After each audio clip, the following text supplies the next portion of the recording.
ada satupun yang menginginkan, bahkan terbersit sedikit pun di dalam pikiran untuk menjalani kehidupan di balik jeruji besi. Seperti kata pepatah, untung tak dapat diraih, malang tak dapat ditolak. Inilah yang harus dijalani Asep Cahyana. Menghuni penjara, konsekuensi dari hukum yang terlanggar. Tersangkut kasus narkoba memaksa dirinya harus menjalani kehidupan sebagai seorang warga binaan pemasyarakatan. Halo. Kalau boleh tahu namanya siapa? Nama saya Asep Cahyana. Asep Cahyana, dipanggilnya? Asep. Dari mana? Lahir di Garut. Lahir di Garut. Tahun 94 lah. 94. Berarti dari Garut ya? Dari Garut asli. Kalau boleh kita kenalan nih, cerita ke belakang. Kok bisa sampai di sini? Ya nggak lepas dari masalah ekonomi sih kalau saya sendiri ya. Dulu kan memang di luar sekolah terakhir juga cuma lulusan SMA ya. SMA tuh buat cari kerja tuh ya susah, apalagi kita yang orang kampung lah istilahnya kan. Saya di Garut tuh di kampung. Itu ketika kita merantau ke Jakarta apa segala macam tuh nggak punya relasi apa segala macam kan, ya ujung-ujungnya dapat relasinya yang kayak gini lah, dunia hitam gitu, narkoba ya, ujungnya bisa masuk sini juga. Tahun berapa itu kalau boleh tahu dari Garut ke sini?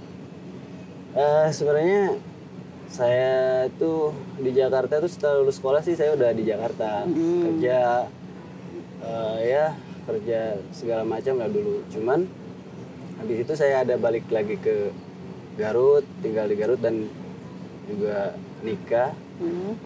Balik lagi ke Jakarta setelah nikah karena memang yalah balik ke ekonomi lagi lah. Balik ke Jakarta dan ditawarin buat kerja ya narkoba lah istilahnya gitu. Cuman dengan penghasilan ya sekian dijanjiin sekian ya kita mau nggak mau ya mau lah gitu. Berarti kasus apa narkoba gitu? Narkoba 112, 114. Apa itu? Narkoba. Pengedar atau masuknya ke pengedar sih. Masuknya ke pengedar. Sempat pakai juga waktu itu? Dulu pernah pakai. Ya dari kampung tuh sebenarnya sebelum kerja saya sebagai kurir atau sebagai pengedar ini, saya dulu sempat jadi pemakai sekitar 1 atau 2 tahun lah jadi pemakai aktif. Dan setelah itu saya berhenti pakai. Dan ketika kerja yang ini terakhir itu udah nggak pakai sama sekali kan, dan saya niatnya tuh udahlah untuk cari duit aja udah gitu. Berarti ketika mulai menjadi kurir itu sebenarnya sudah nggak make? Udah tidak pakai. Hanya jadi kurir aja. Jadi kurir aja. Itu emang pekerjaannya hanya itu atau ada pekerjaan yang lainnya? Sebenarnya sih saya ada dulu tuh di Jakarta nggak hanya sebagai kurir, saya punya pekerjaan yang bener lah istilahnya. Dulu sempet buka ya pangkas rambut kecil-kecilan lah di pinggir jalan ya, daerah Jakarta Barat juga tempat saya tinggal. Daerah sana saya sempat buka pangkas rambut, ya. Cuman dari situ kan sama sekali tidak mencukupi lah untuk penghasilan dari situ tuh buat kehidupannya di Jakarta itu. Itu jalan sendiri atau ada orang lain juga? Yang bisnis ini. Iya. Ini ada, sebenarnya ada. Saya kan memang awalnya nggak tahu. Ketika awal mula Asep ngelakuin ini kan nggak ujuk-ujuk tahu. Iya gitu. Nggak, itu ada teman lah, saya teman ngajakin ya kerja kayak gitu kan. Ya di saat kritis lah gitu. Intinya kita lagi butuh-butuhnya nih ketika ditawarin buat kerja kayak gini dengan penghasilan segini ya lumayan lah, karena dari narkoba itu lumayan sih. Cuman meskipun efek jangka lamanya itu kan jelek banget, bisa masuk sini apa segala macam tuh. Belum terpikir ya? Nggak kepikiran ke situ. Yang penting ya udahlah. Yang penting niatnya sih pengen bahagiain keluarga gitu ya, bikin cukupi keluarga, anak istri kita pengen cukupin, cuman ya dengan jalan yang salah kayak gini, ditawarin kayak gitu ya udah mau aja. Jalan beberapa lama ya, tentu aja akhir-akhirnya ketangkep juga. Tahun berapa itu?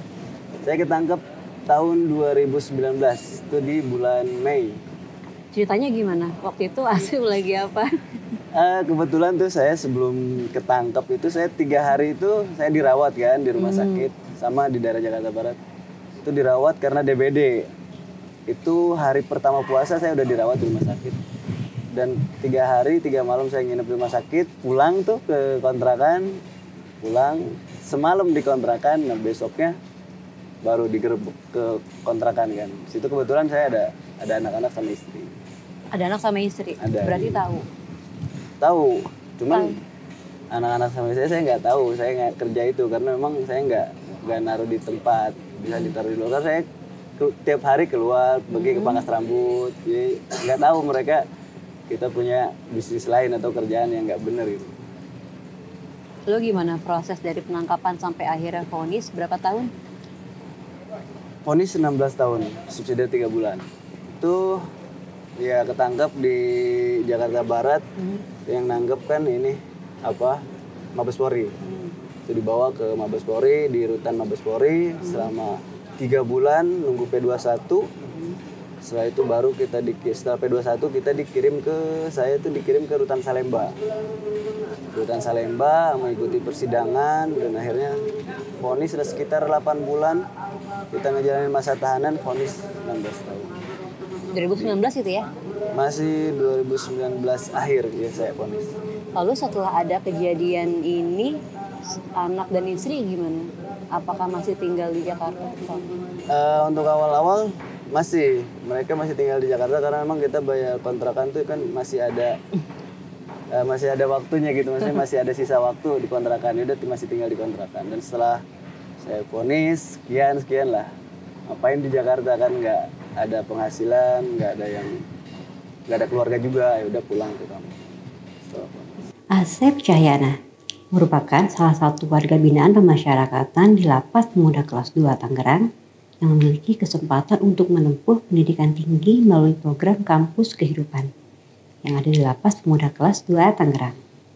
Ketika vonis 16 tahun turun, langsung ke Lapas Pemuda ini atau ditempatkan masih di rutan Salemba. Masih di rutan Salemba. Nah, masih udah vonis masih di rutan Salemba dan ya itulah kebetulan ada pengumuman di Mading lah istilahnya kalau di sana itu pengumuman mengenai ada kuliah gitu ya. Saya percaya nggak percaya sih sebenarnya. Penjara bisa ada kuliah di Itu di Pemuda ini? Enggak, pengumuman di sana dulu tuh program yang PAI ini kan se-Jabodetabek tuh. Oh, jadi justru tahu malah program kuliah itu di Lapas Salemba. Di rutan Salemba. Di rutan Salemba. Nah, ada pengumuman tuh. Cuman di pengumuman itu memang setelah kita kalau lulus mengikuti tes asesmen, nah baru kita mau dipindahin ke Lapas Pemuda Kelas 2 Tangerang ke sini. Nanti kuliahnya katanya di sini. Ya udahlah, daripada saya vonis 16 tahun nggak ada kegiatan keluar apa segala macam dan ada kesempatan ya saya ambil kesempatan kan buat ikut tes tadinya ya mudah-mudahan lah lulus. Berarti ikut di rutan Salemba itu? Kita dari rutan Salemba itu yang ikut itu 13 orang lah yang ikut tes, lulus seleksi dulu kan, lulus seleksi buat dites sekitar 12 orang dan yang lulus tesnya itu cuma 9 orang. Dari rutan Salemba itu? Salemba. Lalu semuanya pindah ke sini? Iya, dan ada dari Salemba, ada yang dari Bogor tuh banyak sih dari terkumpul di sini kan banyak 30 orang. Berarti mulai di sini 2019 juga atau sudah 2020? 2020. Lapas Pemuda ini. Lapas Pemuda. Saya itu kan mulai perkuliahan itu sekitar bulan November ini kan sama November lah. 2 November 2020. Nah, karena kita tuh dulu ada agak telat tuh bulan Desember baru dipindah ke sini semua. Mulai perkuliahan di sini. Gimana sih ketika datang pertama kali ke lapas? Lapas yang ada di gambaran sama yang di nyatanya itu gimana sih? Iya, pertama kan saya masuk tuh di rutan Mabes Polri dan ya di sana tahu sendiri lah nggak bisa lihat matahari segala macam. Terus habis itu kita dipindah lagi ke rutan Salemba yang ya bangunin 3 letter U gitu ya, 3 lantai, memang benar-benar penjara banget. Dan itu baru tuh dari pas pindah ke sini kan saya diregister. ini udah kayak apa ya, kayak nggak nyangka gitu, nggak sesuai ekspektasi sih, karena memang di sana kan masih kelihatan penjara kan, lantai tinggi gitu kan, terus orangnya penuh. Pas kita ke sini kayak apa ya, ya dibilang enak sih ya, kalau dibandingin yang saya di rutan, di sini bisa mungkin 10 kali lebih mendingan lah daripada rutan, bener. Di sini ya. Tapi nggak mau lama-lama juga. Ya, tapi nggak mau lama. Bukan berarti betah juga tapi. Tuh, alhamdulillah. Sini kuliah. Karena emang udah lulus di sana tuh kan, kita diseleksi tuh tes segala macam tuh, ada psikologi, tes tertulis juga, terus pengetahuan umum, karena memang kita buka tuh yang dibuka kan pendidikan agama Islam. Jadi ya tes itu yang tertulis itu mengenai pengetahuan umum tentang keagamaan. Terus public speaking juga ada kan, suruh tausiah singkat atau segala macamnya kayak gitu. Dan alhamdulillah bersyukur banget bisa lulus tes. Akhirnya ikut kuliah. Berarti kalau untuk pendaftaran prosesnya di sana ya, waktu asif di sana ya? Di sana. Dan gimana sih itu ceritanya? Susah nggak? Ya lumayan, karena memang kan di sana tuh bukan sedikit orang kan, sekitar 3.000 sampai 4.000 orang lah di urutan Salemba pas masa itu kan. Pas masa saya. Berarti itu ada pengumuman.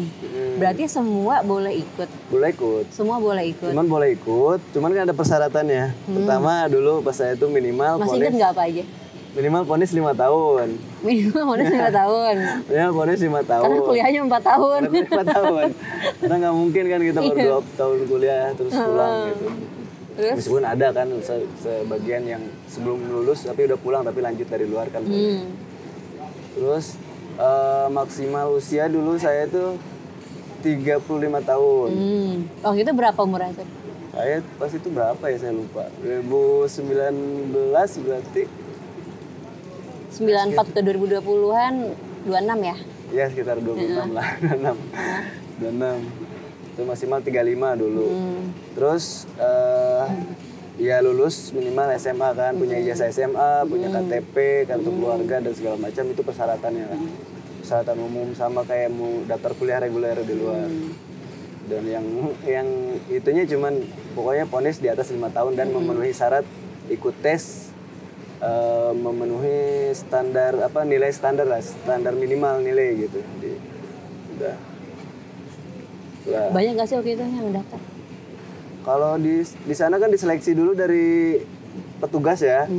Jadi misalkan nih rekomendasi petugas nih dari blok sini berapa orang, blok sini ini berapa orang gitu. Jadi petugas dulu yang tahu nih siapa dan dikumpulin sekitar 15 orang berapa orang gitu yang rekomendasi dari petugas, ikut tes sekitar 13 orang itu ikut tes semua. Nah, dan yang lulus itu kebetulan cuma 9 orang. 9 orang dari banyaknya sekian itu ya? Dari yang ikut itulah 9 orang.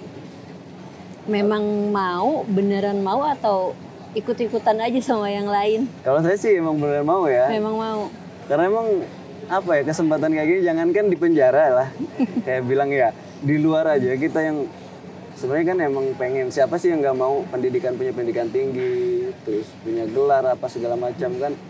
Nggak ada lah orang yang nggak mau kayak gitu. Cuman memang saya sendiri sih ya melihat atau mengukur ekonomi keluarga kan. Dulu kan memang pas saya lulus SMA tuh pernah ditawarin kuliah, tapi lihat kemampuan keluarga kan, ya kalau maksain kasihan juga gitu. Mungkin kalau maksain banget sih bisa aja keluarga.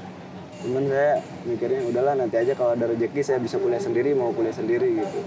Ya, tapi dengan jalan Tuhan, meskipun nggak dengan dapat tempat lain walaupun di lapas. Betul. Iya, kayak gitulah. Untuk jurusan waktu itu pilih sendiri atau gimana? Ada banyak jurusan nggak? Nggak.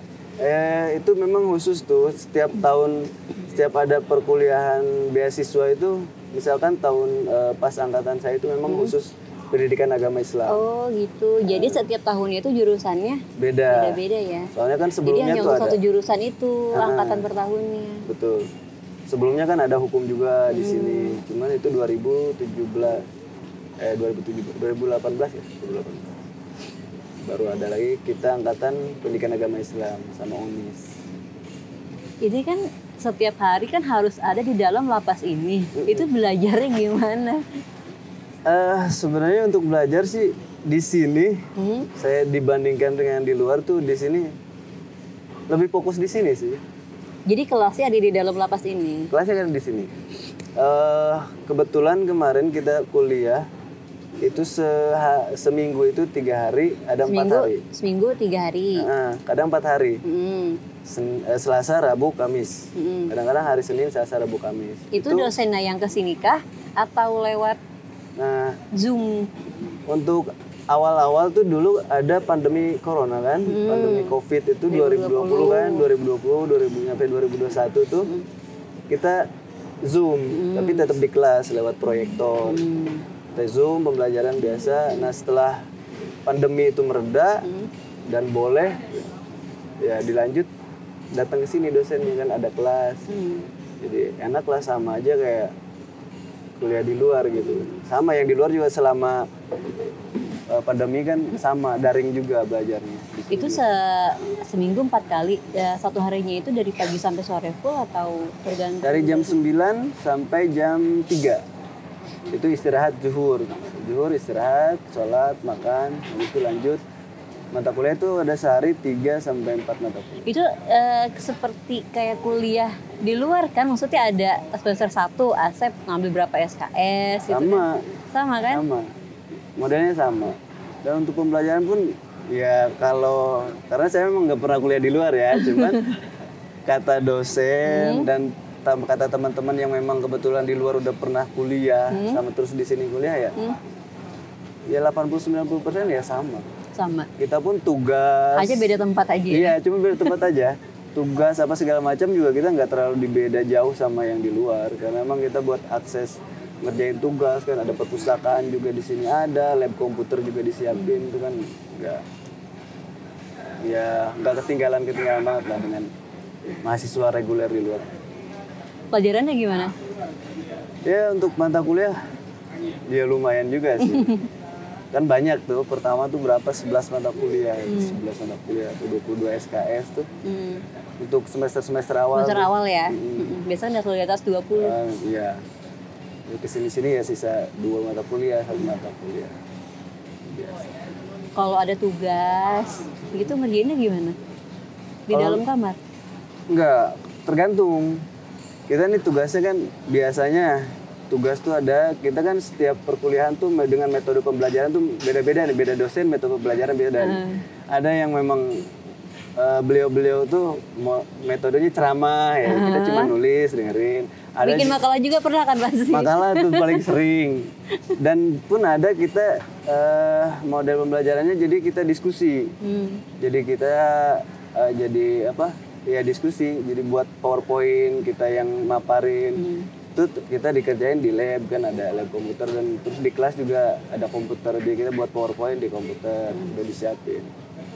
Jadi ya macem-macem sih, sama aja lah kayak di luar kata orang. Kan kalau di luar ada yang namanya kayak KKM gitu ya, ada PKL gitu. Yeah. Di sini juga ada. Kuliah di lapas ada nggak sih? Ada. PKL di sini dong. Iya, KKN-nya kemarin kita kan kuliah kerja nyatanya di sini tuh, di blok-blok lah kan, jadi bermasyarakat lah intinya gitu ya. Cuman di masyarakat atau di blok-blok di sini kita ngadain kegiatan. Masyarakatnya masyarakat di dalam lapas. Ya KKN. Terus ya di sini, di sekitar sini sama aja kayak ya modelnya kita ngadain kegiatan kan, di sini ada pesantren-pesantren gitu kan, di blok-blok tuh ada pesantrennya. Kita ngadain kegiatan di pesantren kan, dari mahasiswa kita dibagi kelompok, terus ngadain kegiatan kemasyarakatannya di blok-blok lain. Ya, sama aja. Untuk PPL-nya di sini kan kemarin K3 kalau di sini. Kita ada di PKBM. Ada PKBM juga. Nah, kita jadi ngajar sama aja. Ngajar di PKBM. Jadi saya misalkan dari 30 mahasiswa semuanya di sini. Oh, satu angkatan 30 ya? 30. Jadi udah ngajar aja setiap, misalkan saya di PKBM ngajar kemarin itu, saya terakhir ya karena memang basicnya di PAI kan, saya ngajar pelajaran agama di sini selama PKL tuh atau K3 di sini. Sama sih. Keluarga tahu Asep di sini kuliah? Keluarga tahu. Keluarga tahu. Itu Terus gimana ketika diceritain tanggapannya? Oh ya, mereka seneng sih.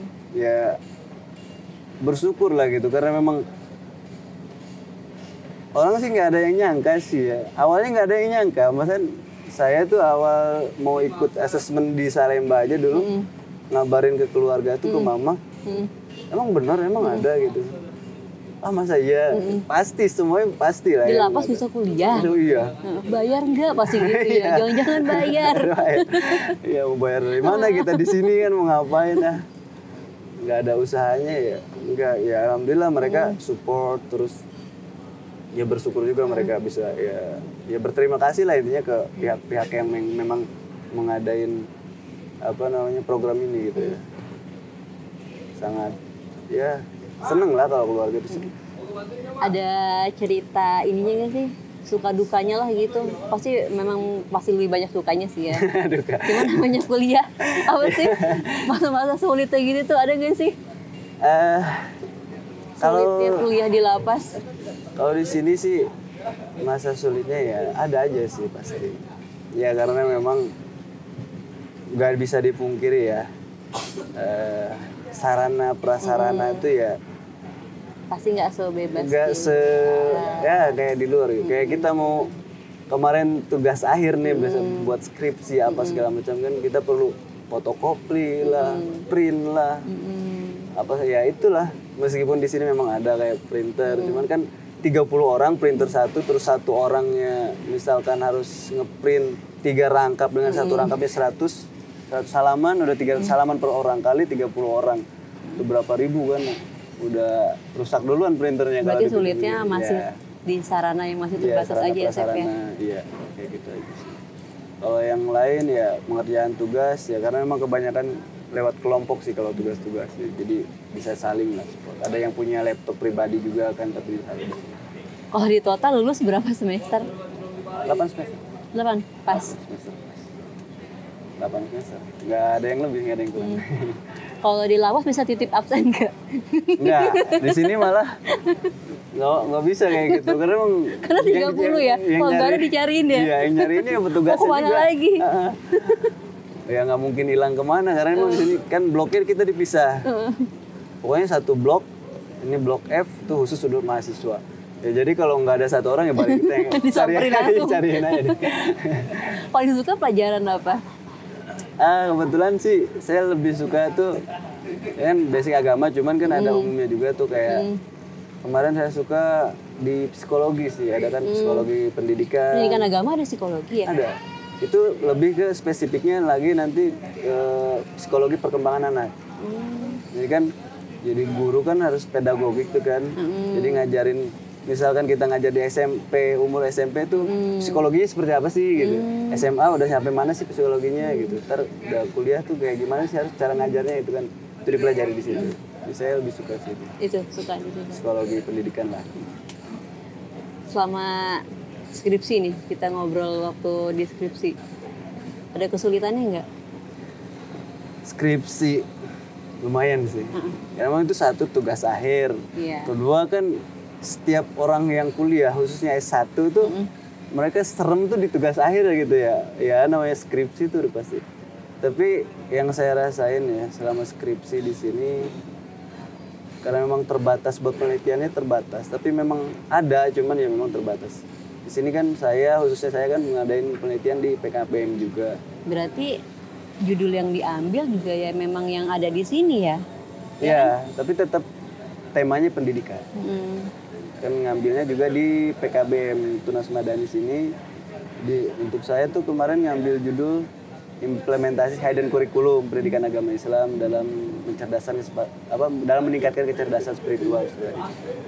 Ya, hampir semua sih yang lulus di sini dan masih di sini ngerjain skripsinya ya penelitiannya di Sekitaran PKBM. sini kan, di lapas ini. Tapi ada juga yang studi pustaka kan, dia kaji buku. Berarti bimbingan juga dosennya yang kesini? Bimbingan dosen kesini. Sama bimbingan, seminar proposal, sidang skripsi juga di sini. 4 tahun kerasa nggak? Kerasa banget. Kerasa banget. Berarti berat dong. Sebenarnya Oh kerasa. kerasanya itu bukan masa kuliahnya ya, karena nungguin pulang aja kali ya. Yang kerasanya malah 4 tahun. Tapi kalau masa kuliahnya sih sebenarnya kita dengan berinteraksi dengan orang luar, khususnya dengan orang-orang luar biasa kayak dosen, dekan, kaprodi itu. Oh sampai ke dekan Kaprodi juga ikut ke sini? Sini kan dekan juga alhamdulillah sekaligus beliau ngajar. Oh. Buka prodi juga sekaligus ngajar juga. Jadi banyak ngobrol. Iya, ada interaksi sama orang-orang yang hebat lah, orang-orang luar biasa itu. Bagi saya sih nggak lama. Kalau masa kuliah tuh kayak baru kemarin dia masuk semester 1 ini udah lulus aja. Gitu. Walaupun menempuh pendidikan dari balik jeruji besi, dalam hal prestasi akademik, Asep Cahyana tidak kalah dari mahasiswa pada umumnya. Terbukti, Asep Cahyana berhasil meraih indeks prestasi kumulatif 3,94 dan menjadi salah satu mahasiswa terbaik di jurusannya, yakni Pendidikan Agama Islam. Bahkan, saat ini Asep kembali terpilih mendapatkan beasiswa untuk program studi hukum. Setelah tadi kita cerita proses skripsi, terus lulus. IPK-nya berapa, Asep? Alhamdulillah sih, puji syukur dah. IPK terakhir saya itu 3,94. 3,94? Bener? Iya. Dari IPK tertinggi satu angkatan tuh 3,96. IPK tertinggi dari mahasiswa reguler di luar. Di total mahasiswa itu sekitar 119, 118. Jadi masuk 3 terbesar lah, alhamdulillah. Nyangka nggak sih dapat nilai segitu? Hah? Nyangka nggak dapat nilai segitu? Enggak sih, enggak nyangka sama sekali malah. Karena saya berpikir itu mahasiswa reguler yang di luar sana itu semuanya itu serba ya akses apa aja bisa gitu. Kerjain tugas bisa lebih aktif, ya sumber lebih banyak, terus pengerjaan skripsi juga mereka kan enak lah gitu ya kalau di luar. Nggak terbatas kayak di sini ya? Nggak terbatas sama di sini. Tapi dengan pas tahu nilai akhir saya segitu, suatu kebanggaan lah ya, suatu kebanggaan yang nggak disangka-sangka gitu. Alhamdulillah. Tapi ya untuk di fakultas dari kampus kehidupan sih alhamdulillah di ya IPK tertinggi di saya segitu. 3,94. Tapi kalau dari total semua sama yang di reguler di luar sana saya masuk 3 terbesar. Wisuda bulan apa masih ingat? Wisuda bulan Oktober. Oktober kemarin? Kemarin. Baru kemarin? Kemarin tanggal 27. Ada yang datang? Alhamdulillah nggak ada. Ditemenin sama petugas ini iya, pasti ya? Iya, didampingin ya. Mewakili dari keluarga juga kan, dari petugas sini alhamdulillah ke sana. Dan juga bareng sama petugas-petugas ini yang kuliah kebetulan di sana juga. Bareng kita. Oh jadi ada juga ya? Ada. Petugas di lapas ini yang ada. Kuliah? 4 orang apa? Ada pesan-pesan dari dosen gak sih Sep yang diinget gitu? Pasti kan selama 4 tahun kan banyak ngobrol sama dosen, sama orang-orang di kampus yang ngajar di sini. Ada pesan yang diinget nggak? Banyak sih, banyak. Karena memang dosen-dosen kita itu alhamdulillah beliau-beliau tuh kayak sangat memanusiakan kita gitu, sangat memanusiakan manusia. Jadi kita pun sebagai mahasiswa di dalam tuh menurut mereka gak ada bedanya dengan mahasiswa mereka yang di luar. Gak ada beda-bedain kayak gitu. Cuman yang pesan yang selalu saya ingat itu ya intinya setelah dapat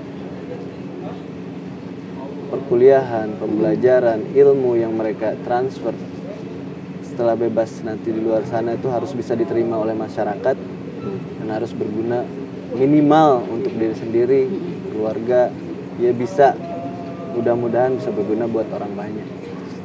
Yang selalu saya terima ya, dan yang ditanda kutip jangan sampai mengulangi kesalahan yang sudah dilakukan.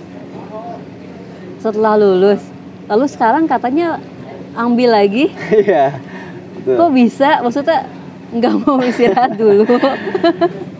Menurut saya sih kayak gini, Bu. Jadi selama masih ada kesempatan, kalau kita mampu dan kesempatan itu ada buat kita ambil, kenapa enggak? Karena memang di sini saya masih lumayan ada beberapa tahun lagi buat ngejalanin di sini. Dan kebetulan setelah lulus wisuda, lulus yang Fakultas Agama Islam di Universitas Islam Syekh Yusuf, ada lagi nih program dari Universitas Muhammadiyah Tangerang. Berarti kampus berbeda dari yang jurusan Asep sebelumnya. Tuh, dan jurusan juga beda. Yang Meskipun sekarang diambil apa? Tetap S1, yang sekarang hukum. Jadi ya alhamdulillah lah kita orang-orang yang pernah bermasalah dengan hukum dapat, karena memang kita bermasalah dengan hukum tuh selain kita dengan alasan-alasan lain, karena memang kita juga buta hukum.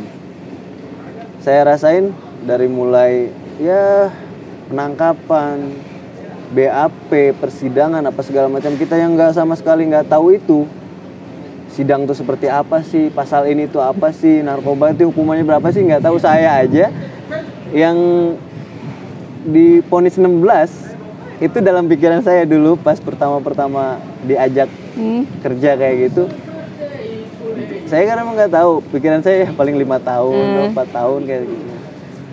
Pas tuntutan 20 tahun, wah ini beneran gitu kan. Berarti ketika kalau sekarang ada dosen ngejelasin udah ada gambarannya langsung ya, kejadian yang kemarin. Betul. Jadi kita udah terjun langsung di lapangan, udah mengalami. Terjun langsung di lapangan. Iya. Jadi dosen pun kadang-kadang kalau menjelaskan ini, oh yang berarti berarti kemarin ini, tuh ini nih pasalnya gitu. Itu baru tahu.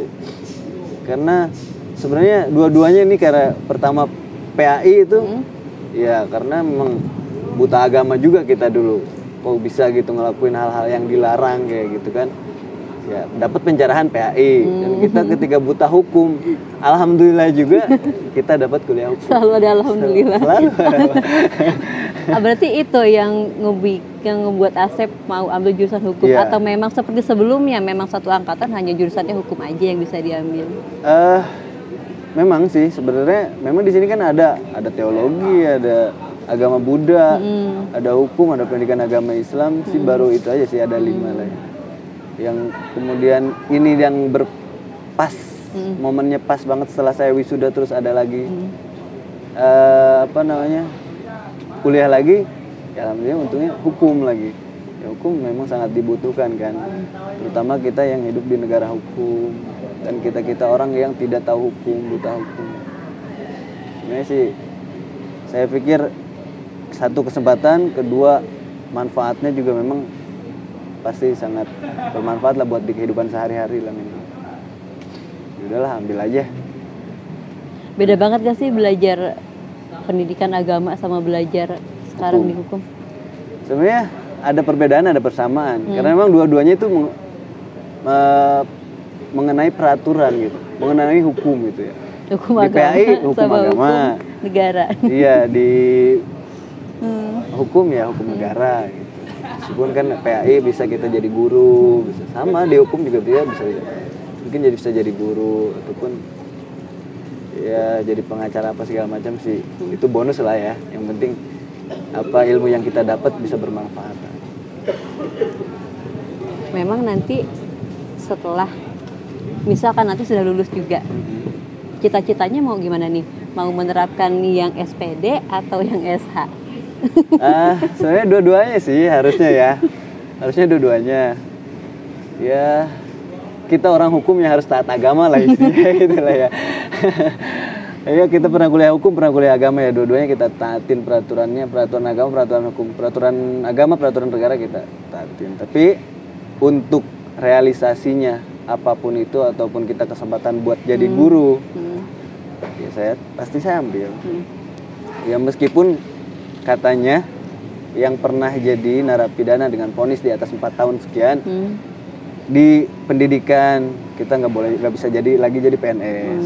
Terus pun jadi advokat hukum atau jadi pengacara, kita belum ada membolehkan kita bisa tampil di persidangan buat pembelaan hukum, jadi advokat itu belum boleh. Cuman ya terlepas dari itu semua, menurut saya sih kita nggak perlu tampil di persidangan, nggak perlu kita jadi PNS. Ini kita bisa bermanfaat bagi yang lain, meskipun kita di balik layar ataupun kita support dari arah mana aja, nggak perlu kita tampil di persidangan pun itu sih oke buat saya sih. Berarti masih yakin ya kesempatan itu pasti akan masih ada. Tetap Pasti masih ada.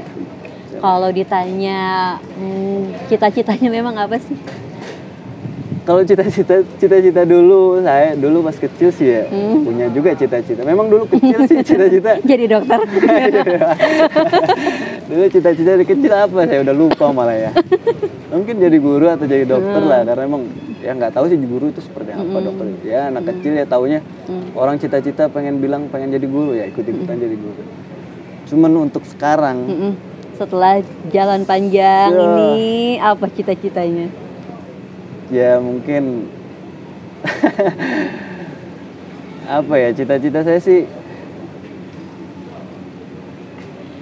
apa ya, karena dipikir-pikir tuh kadang-kadang cita-cita itu hanya sebagai target buat saya tuh ya.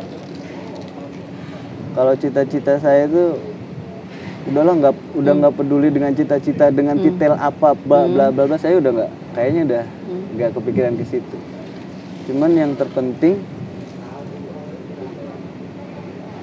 apa yang bisa saya lakukan itu bisa manfaat aja untuk orang lain, terutama untuk diri sendiri lah, untuk keluarga. Ya apapun itulah, misalkan kita ada kesempatan jadi guru oke lah. Karena saya udah punya basic dong dari guru, udah PAI. Ya kalaupun jadi advokat hukum, jadi pengacara apa segala macam, ada kesempatan dan diperbolehkan, ya saya ambil, kan udah punya basic juga alhamdulillah. Yang penting kan gimana kitanya, bisa nggak tuh di kesempatan itu yang kita ambil, bisa nggak kita misalnya jadi guru dan profesional dong. Begitu juga dengan advokat ya, kalau mau jadi pengacara yang jadi pengacara profesional dong, yang ya nggak muluk-muluk sih kalau saya. Yang penting buat kehidupan perekonomian aman, buat bisa manfaat buat orang lain aman, itu aja sih. Dengan nanti titel yang udah didapat kemarin sama nanti kalau lulus, amin, sukses lancar semua, berarti udah punya 2 titel nih. Dengan modal ini dan kesempatan di luar, asal nanti sudah keluar dari sini gitu ya, apa sih yang mau dilakuin? Ya yang saya lakuin dengan punya titel ini sebenarnya berat ya. Beratnya ya kita harus tanggung jawab dengan ya misalkan sekarang yang udah saya emban itu SPD ya, sarjana pendidikan. Ya mau nggak mau ketika kita punya kesempatan harus jadi guru, kita ambil, ya kita buktiin dong. Kamu pernah kuliah loh, meskipun saya kuliah di sini ya. Ya di sini pun kuliah saya pikir nggak ada masalah, nggak ada bedanya sama yang di luar sana.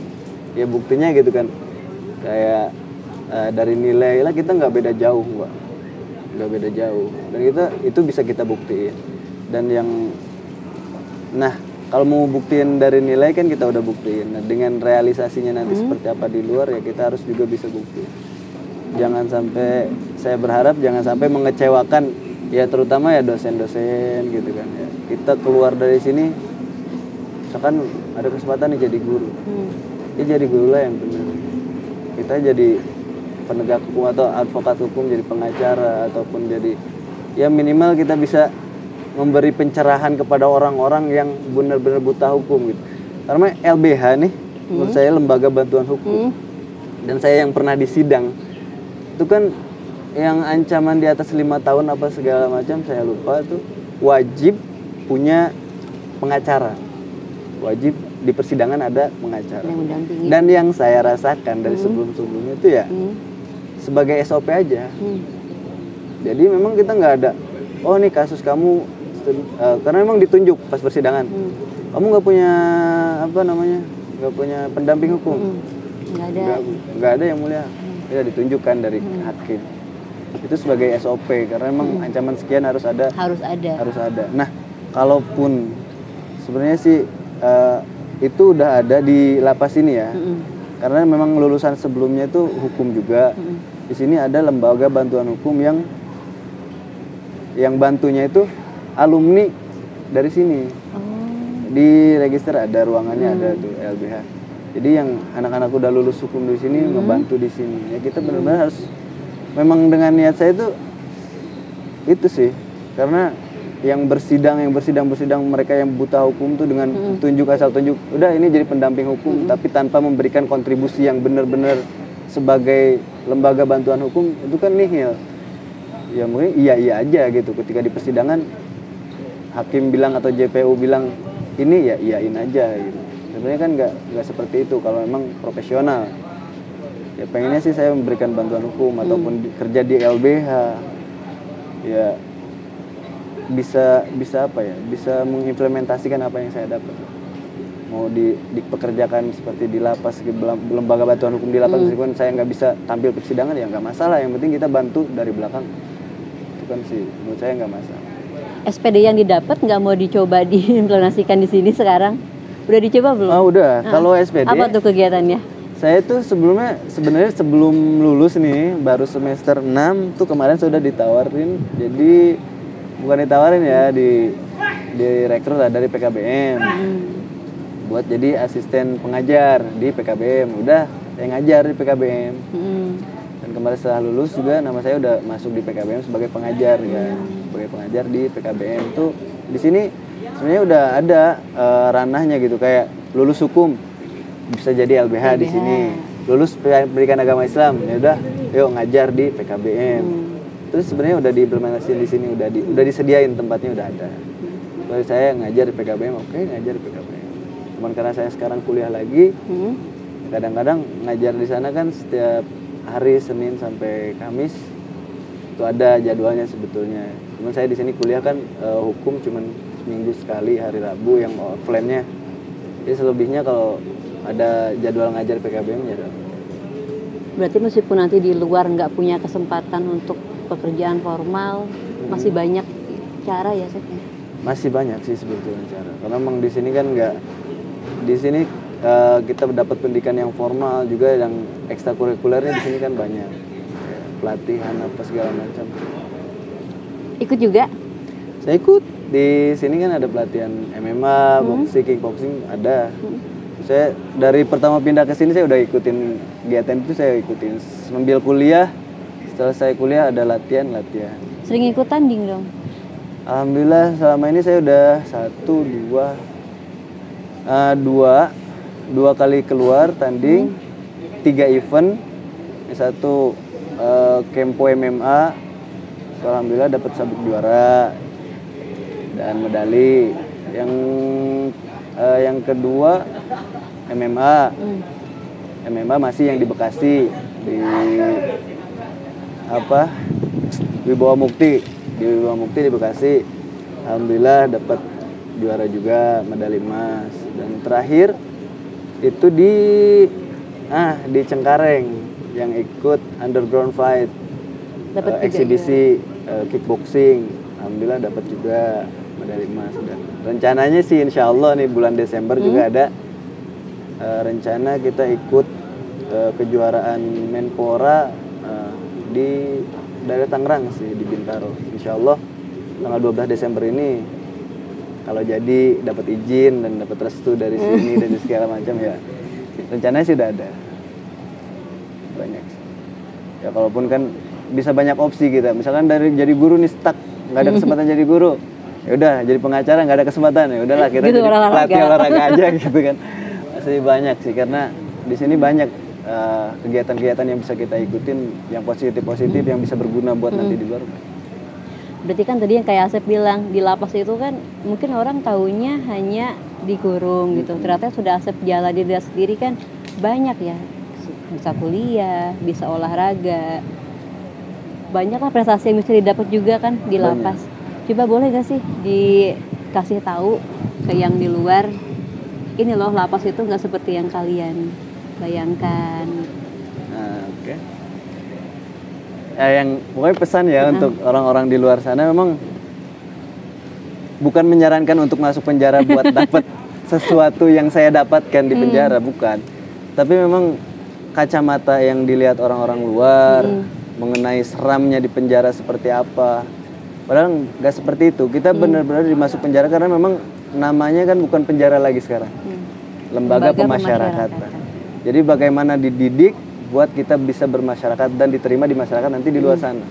Jadi kegiatan di sini selama kita mau berubah jadi lebih baik, selama kita mau ikut kegiatan-kegiatan positif, di sini ada semua. Maupun nggak lulus SD ada paket A, nggak lulus SMP paket B, paket C ada. Udah lulus SMA mau ikut kuliah ya ada, tapi hanya di sini. Tapi ya itu juga harus beradu dengan nasib. Ya kita punya pengetahuan ya kan, itu nggak harus tes apa segala macam. Dia pun dari berapa ratus ribu napi ya yang dapat dari satu program 30 orang. Ya, terus yang lain-lainnya yang non formal kayak bela diri, MMA, kickboxing, Muay Thai segala macam. Kalau mau ikut latihan ada, ikut prestasinya juga kita alhamdulillah di sini selalu dikasih izin. Di sini tuh selalu dikasih izin kalau kita ada turnamen di luar, terus undangan dari panitia acara, ya di sini selalu diizinin. Dan pun alhamdulillah kan saya sendiri udah pernah ikut 3 kali kompetisi yang alhamdulillah dengan hasil yang memuaskan lah istilahnya. Apa aja sih? Sebenarnya masuk penjara itu kadang-kadang orang memandang yang masuk penjara itu orang nggak bener. Tapi memang saya akuin saya bukan orang bener. Saya bukan orang bener. Makanya masuk penjara. Tapi setelah masuk penjara itu kan orang tuh ada 2 pilihan. Setelah masuk penjara itu apakah akan tetap jadi nggak benar? Iya. Apakah jadi tambah buas atau jadi pelajaran dan bisa jadi orang benar. Itu aja sih sebenarnya. Ya di penjara enak gak enak ya harus dinikmatin. Dan pun di situ kita kalau mau berubah jadi lebih baik ya kita bisa. Banyak kok orang-orang yang saya lihat baca-baca buku biografi apa segala macam, orang yang keluar dari penjara bisa jadi orang sukses. Orang yang keluar dari penjara bisa orang-orang jadi orang pinter. Banyak orang yang bisa buat buku di penjara, orang bisa buat kitab di penjara, bisa orang buat lagu apa segala macam di penjara itu kan banyak. Ya tergantung orangnya lah menurut saya. Terakhir pesan untuk barangkali dilihat juga sama orang tua atau sama istri di rumah, ada yang mau disampaikan? Untuk orang tua saya ya, terutama ibu, ayah mungkin, ya pesan dari saya sehat selalu, panjang umur, dan tunggu saya pulang. Dan insya Allah saya pulang dari sini intinya bisa apa ya, bisa berubah lah, bisa jadi bukan Asep yang dulu gitu ya. Dulu memang orang tua saya nggak tahu saya nakal kan, tapi di luar itu ya saya nakal. Dan pun pulang dari sini insya Allah akan menebus lah, istilahnya menebus.